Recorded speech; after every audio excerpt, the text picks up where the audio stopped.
Hey, welcome to the Cardinal Zone. I'm Jack Baer. This is Andrew Tucker, and now we got to talk about maybe an Iowa game that got a little too close for comfort. Yeah, Badger fans across the country were definitely sweating that one out. After the Badgers dismantled the Cornhuskers the week before, a lot of people thought that they were just going to roll over Iowa, but not so much.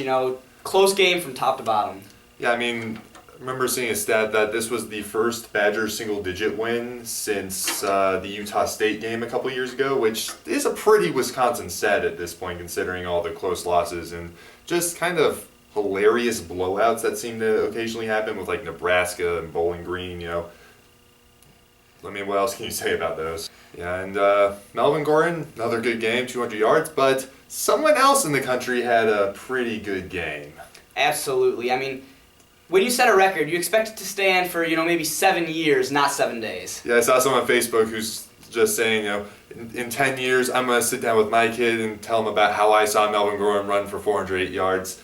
That didn't work out. Yeah, nope. Unless he had a kid over the last, 6 days, that kid would have had grown up pretty fast, So, hey, it is what it is. Congrats to Oklahoma and their fans. They got to experience something special this weekend. Yeah, I will say with Perine's record, though, it came in 4 quarters instead of 3. It came in more carries for Melvin Gordon. I believe it was 34 to 25.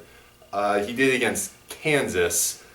A dumpster fire. Kansas. Not exactly a Nebraska caliber Whereas team. Melvin did against Nebraska, who at the time had the number 20 rush defense in the country, and he did more of a blowout, whereas Wisconsin did in a game to clinch the division. So, we can't take away the record from Perine, but I still maintain that Gordon's performance that day was more impressive. Yeah, you're not going to hear anyone talking about Perine for Heisman, but Gordon's day is that level of a performance. Yeah, and then moving over to the Kohl Center, pretty much the same thing as last week, just total blowouts of teams that were probably more impressive than last week. Green Bay's probably going to win the Horizon League. He's going to be a sexy pick for some, NC tournament friskiness. And then you got Boise State, who probably not as good as Green Bay, but definitely better than Chattanooga and Northern Kentucky. Absolutely. The Boise State team was a surprising team. Marks was their leading scorer, and he looked quite good, better than many teams in that conference. But they have to go up against Nigel Hayes and Frank Kaminsky. And Sam Decker. That front court. And Dewey Dukin and Vito Brown. Yeah, I'm noticing that in the last 2 games, Bo Ryan ran out of the lineup. That was something like Frank Kaminsky, Decker, Hayes or Brown, Dukin, and then either Goss or Jackson. 4 big men. It's getting kind of ridiculous how stacked the front court is. And maybe it's a little worrisome that, the backcourt isn't doing that well. Trayvon's been kind of efficient. Gosser is being his old efficient, but ultimately not very assertive on offense self.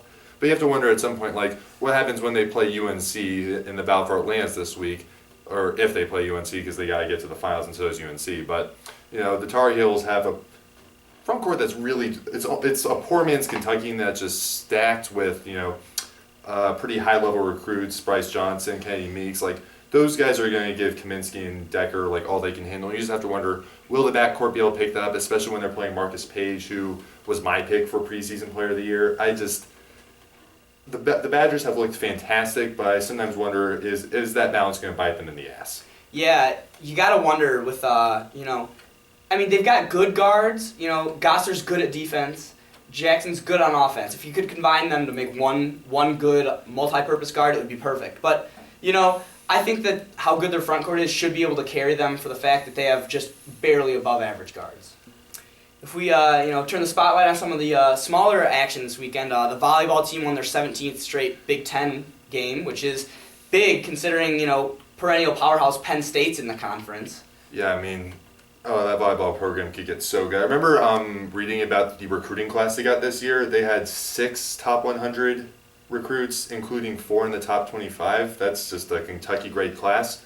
And that could just be one heck of a program that Kelly Sheffield's building. Kelly Sheffield, I'll admit, I don't know how many coaches are in the National College Volleyball Hall of Fame, but Kelly Sheffield's going to be one of them someday. He's got a plus 700 winning percentage. He's pulling in top recruiting class after top recruiting class. He knows how to run the we'll see. Anyway, I think we're out of time, so thanks for checking in. I'm Jack. I'm Andrew. And have a good week. Watch that Battle for Atlantis tournament.